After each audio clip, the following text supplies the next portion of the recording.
Milwaukee police are investigating a double shooting that occurred on Friday, November 14th, 2025 at approximately 11:51 a.m. on the 4600 block of North Hopkins Street. It appears the suspects approached the victim and attempted to rob the victim when shots were fired. The victim and his suspect were subsequently shot. The victim, an 18-year-old, summoned for assistance at a nearby school and was transported to a hospital for treatment for serious injuries. The victim later succumbed to his injuries.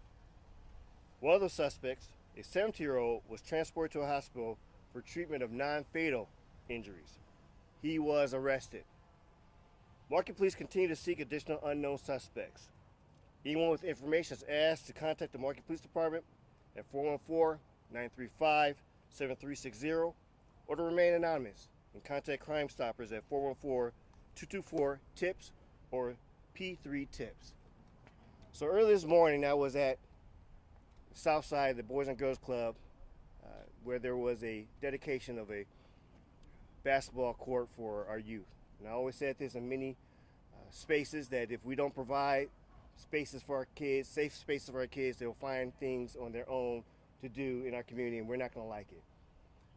While I was at a youth summit attended by our county exec and our mayor and a lot of our community partners, where we're talking about gun violence with youth, this call comes over.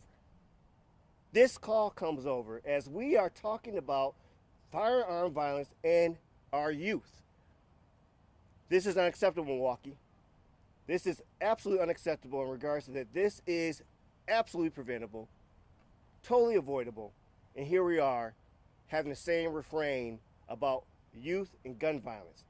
There is no place for firearms in our youth's hands. None. And we are seeing this situation play over and over again. And so I'm here to say, as many times as I can, we all have a responsibility to do something.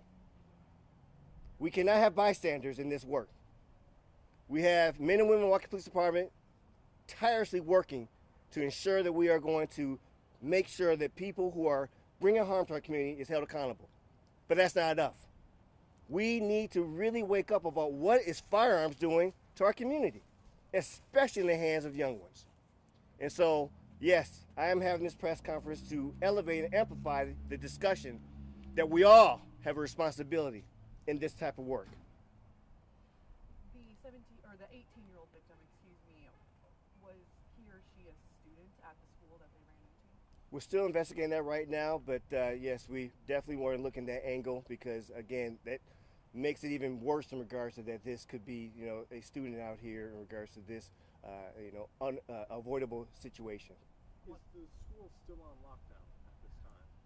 I believe it's slowly being released for the students out there, but again, this is an ongoing investigation, so I know that there is still a lot of investigations a lot of questions that we have with the staff there right now too. What about the 17-year-old suspect? Was he or she a student at the Asada High School? Again, we're still looking into it. This is very early in the investigation, but we're looking at every angle. Can you reiterate kind of the chain of events? The student was walking and then the suspect approached them?